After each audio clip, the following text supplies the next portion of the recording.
So big பாஸ்ல அடுத்த வாரம் ஒரு பெரிய சர்ப்ரைஸ் நடக்க போகுது அப்படின்ற ஒரு எக்ஸ்க்ளூசிவ் அப்படின்னு வந்து இப்போ பரவிட்டு இருக்கு. அது என்ன அப்படின்றதையும் பார்க்க போறோம்.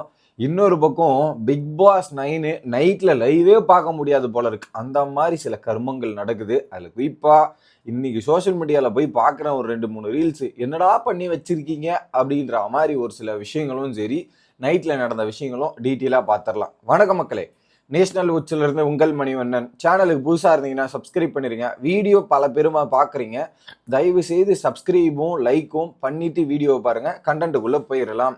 முதல்ல இந்த சீசன் இன்னும் மக்கள் கிட்ட போய் பெரும் அளவில் ரீச் ஆகவில்லை. அதுக்கேற்ற மாதிரி கண்டஸ்டன்ஸ் செலக்ட் பண்ணல. செலக்ட் பண்ணியிருக்கிற கண்டஸ்டன்ஸ் எதுவுமே உருப்படியா இல்லை. ஐக்கியூ கூட ஒழுங்கா யோசிக்க தெரியாம ஒரு கண்டஸ்டன்ஸா இருக்காங்க. அது பிக் பாஸுக்குமே ரொம்ப ரொம்ப வருத்தம், பிக் பாஸ் டீமுக்கும் வருத்தம் அப்படின்றது கிளியர் கட்டா தெரியுது. ஏன்னா இந்த 2 வாரத்துல பிக் பாஸ் திட்டாதே கிடையாது. வாரமே சென்ஸே இல்லை, இது இல்லை அப்படின்ற மாதிரி திட்டினதா இருக்கட்டும், கேப்டன்சி பதவியை பறிச்சதா இருக்கட்டும். பிக் பாஸ் ஒரு ரூல்ஸ் வருது மக்களே, மைக்கை போடுங்கன்னு சொன்னா கேட்கறது கிடையாது. அதை அப்படியே போடாம வச்சிருக்கு. இப்போ காலில இருந்து வரிசையா பாத்தீங்கன்னா தூங்கிட்டு இருக்கிறதுக்கு ஒரு 4-5 வாட்டி நாய் கத்துறத விட்டாரு. இந்த மாதிரி தொடர்ந்து எத்தனை வாட்டி பிக் பாஸ் சொன்னாலும் சரி, எத்தனை வாட்டி பிக் பாஸ் கத்தினாலும் சரி, அவர் யாருப்பா, அவருக்கும் எங்களுக்கும் சம்மந்தம் இல்லைன்ற மாதிரி ஒரு விஷயத்த பண்ணிக்கிட்டே இருக்காங்க. திரும்ப திரும்ப திரும்ப திரும்ப பண்ணிட்டு இருக்காங்க. அதுல ரூல் பிரேக் ஹெவியா நடந்துட்டு இருக்கு. இதுக்கு ஏதாவது ஒரு விஷயம் வீக்கெண்ட்ல நடந்தா மட்டுமே இதுக்கு ஒரு பெரிய முடிவு கிடைக்கும். ஓகே, இப்போ இந்த கண்டஸ்டன்ஸ் பெருசா மக்கள் மனதில் போய் ரீச் ஆகல, அந்த அளவுக்கு வந்து இது கிடைக்கல. ஸோ அதனால என்ன பண்ண போறாங்க அப்படின்றத பார்த்தீங்கன்னா, மிக விரைவில், I means next week Deepavali போனஸாக வைல்ட் கார்டு என்ட்ரி உள்ள வரப்போகிறது. பிக் பாஸ் தமிழ் வரலாற்றிலேயே ஸோ மிக சீக்கிரமாக ஒரு வைல்ட் கார்டு என்ட்ரி வரப்போகுதுன்னா அது இந்த சீசன்ல தான். ஸோ கண்டிப்பா அது ஒரு மினிமம் 4-5 பேர் தான், 5க்கு மேலதான் அந்த பர்சன்ஸ் வருவாங்கன்ற ஒரு எதிர்பார்ப்புகள் இருக்கிறது. ஓகே, ஏன்னா போன சீசன்லாம் 4th வீக் தாண்டி வருவாங்க. இந்த சீசன் 3rd வீக்லயே வராங்கன்னும் போது அந்த அளவுக்கு வந்து இந்த சீசன் எப்படி போயிட்டு இருக்கு அப்படின்றது நம்ம பார்த்து புரிஞ்சுக்கலாம். வைல்ட் கார்டு உள்ள அனுப்புறானவே அந்த அளவுக்கு மட்டமா போயிட்டு இருக்குன்னு அர்த்தம். வைல்ட் கார்டு வந்தால் மக்களை ஒரு கவர்ற நபர்களா செலக்ட் பண்ணி போடுவாங்கன்ற எல்லாருக்கும் ஒரு எதிர்பார்ப்பு, சின்ன ஓப்பு இருக்கு. இவனுங்களை பார்க்க முடியல, புது ஆளுகளை கூட மாத்திருங்கடா அப்படின்ற மாதிரி நம்ம ஏகப்பட்ட கமெண்ட் பார்க்குறோம். நம்ம சேனல்லையா இருக்கட்டும், இல்ல பொதுவா விஜய் டிவியோட கமெண்ட்ஸ்லயா இருக்கட்டும்ன்ற மாதிரி எல்லாத்துலயுமே இவ்வளோ கமெண்ட்ஸ் பார்க்க முடியுது. இந்த கண்டஸ்டன்ஸ்லாம் வெளியே போட்டு வேற கண்டஸ்டன்ஸ் கூட போட்டுருங்க, இல்லைன்னா இந்த சீசனை முட்டு அடுத்த சீசன் கூட ஆரம்பிச்சிருங்கன்ற மாதிரி நிறைய விஷயங்கள் போடுது. அந்த ரீதியில அந்த கண்டஸ்டன்ஸ் இருக்காங்க. இன்னும் ஒவ்வொருத்தரோட பர்சனல் ஃபேவரட் யாரு அப்படின்றத கூட டிசைட் பண்ண முடியாத ஒரு நிலைமையில தான் இருக்கும். இவனை செலக்ட் பண்ணா நம்ம அடி வாங்கிருமோ, இவனை செலக்ட் பண்ணா நம்ம அடி வாங்கிருமோன்ற மாதிரி எல்லாரும் அந்த மனநிலையில டிராவல் ஆகிறது நம்ம பார்க்க முடியுது. சரி, இதுல கண்டஸ்டன்ஸ் வந்து எந்த மாதிரி வரணும் அப்படின்ற ஒரு எதிர்பார்ப்பு இருக்குன்னா, எனக்கு தெரிஞ்சு மேபி எக்ஸ் கண்டஸ்டன்ஸ் போட்டிங்கன்னா அதுக்கான வாய்ப்புகள் பயங்கரமா இருக்கும். ஏன்னா ஒரு எக்ஸ் கண்டஸ்டன்ஸுக்கு ஒரு ஃபேன் பேஸ் இருக்கும், அவங்களுக்கு ஒரு இம்பாக்ட் இருக்கும். அதை வந்து இவங்க ப்ரூவ் பண்ணாங்கன்னா, கேம்னா என்னன்னு நான் காட்டுறேன் வாடாடே அப்படின்ற மாதிரி அவர் போயிட்டு அங்கே கேம் விளையாடுறதுல எல்லாரும் அப்படியே தீயா பயப்படணும். இதுதான் கேம், இத்தனை நாள் நம்ம என்ன பண்ணிட்டு இருந்தோம் அப்படின்ற மாதிரி எக்ஸ் கண்டஸ்டன்ஸ் பிக் பாஸ் கேம்னு அவங்களுக்கு காட்டணும். அவங்க உள்ள போனாங்கன்னா பழைய ஃபேன்ஸும் சரி, பிக் பாஸ் ரசிகர்களும் சரி உள்ள வர்றதுக்கான வாய்ப்புகள் இருக்கு. அதுலயும் குறிப்பா டாப் 5ல வந்த பிளேயர்ஸை உள்ள எடுத்து போட்டாங்கன்னா தரமான சம்பவத்தை எதிர்பார்க்கலாம் அப்படின்ற மாதிரி எனக்கு தோணுது. இதே மாதிரி பிக் பாஸ் சீசன் 8 தெலுங்குல நடந்துச்சு. எக்ஸ் கண்டஸ்டன்ஸ் ஒரு 5 பேர் முந்தின சீசன் கண்டஸ்டன்ஸை உள்ள விட்டு ஒரு ஆட்டத்தை வேற மாதிரி பண்ணாங்க. So Tamil big boss TRP ஏற்றணும், இதெல்லாம் பண்ணணும்னு நினைச்சா இந்த ஒரு ஆப்ஷன்ஸை யூஸ் பண்ணா பயங்கரமா இருக்கும்ன்ற ஒரு எதிர்பார்ப்பு இருக்கு.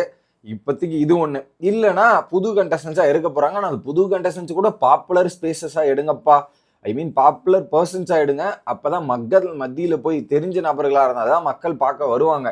இன்ட்ரெஸ்டிங் பர்சனாலிட்டியா இருந்தா தே வில் அட்ராக்ட் ஈஸிலி அப்படின்ற மாதிரி தான் நான் நினைக்கிறேன். பார்ப்போம், வைல்ட் கார்டு வரப்போது உறுதியாயிடுச்சு, அது அடுத்த வாரம் தான் அப்படின்ற மாதிரி இப்ப தகவல்கள் வந்து கொண்டு இருக்கிறது. நம்ம சோசியல் மீடியாலாம் பார்க்க முடியுது. இது ஒண்ணு. அடுத்து 2வது என்ன அப்படின்றது பார்த்தீங்கன்னா, நேற்று நைட்டு பல சம்பவங்கள் இருக்கு. இப்போ சோசியல் மீடியாவில் ஒரு திவாகரோட 2 வீடியோ ட்ரெண்ட் ஆகிட்டு இருக்கு.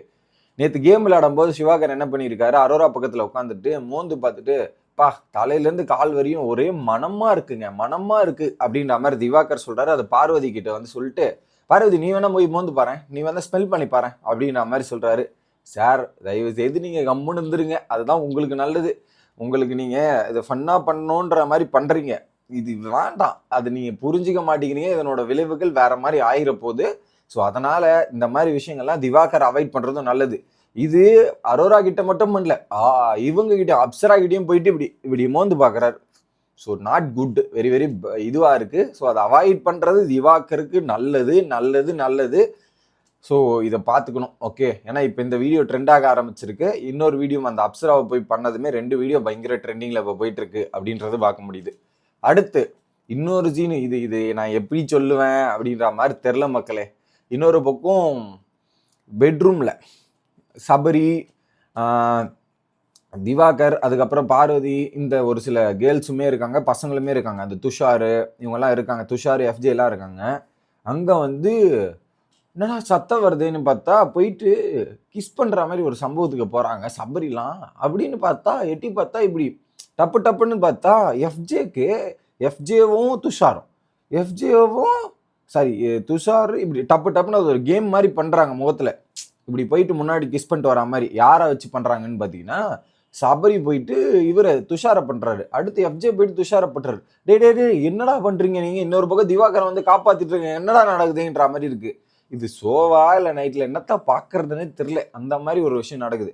அடுத்து இவரு போனவொடனே கமருதீனை கூப்பிட்டு வச்சு திரும்ப இந்த மாதிரி கேம் விளாட்றாங்க. டே என்னடா பண்ணி தொலைகிறீங்க நீங்க, சத்தியமா டே அப்படின்ற மாதிரி ஆயிப்போச்சு. இது ஒரு பக்கம் நடந்துட்டு இருக்கு. அடுத்து இந்த மாதிரி நடந்ததா, அடுத்து என்ன பண்றாங்க, கமருதீனும் பார்வதியும் இன்னொரு பக்கம் அரோரா உட்காந்துட்டு இவங்க துஷார் பேசும்போது டபுள் மீனிங் டைலாக் மக்களே, ஃபுல்லா டபுள் மீனிங். ஒரு பக்கம் ரஜினி கமலா, ரஜினி யாரு கமல் யாரு கமருதீன் செல்லு பண்ணும். ஒரு பக்கம் பார்வதி, இன்னொரு பக்கம் அரோரா.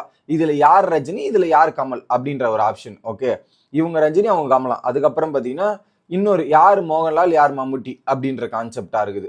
அடுத்த டைலாக் யாரு டே ஷிஃப்ட் யார் நைட் ஷிஃப்ட். இது டே என்னடா பண்றீங்க நீங்க அப்படின்ற மாதிரி தான் இருக்கு.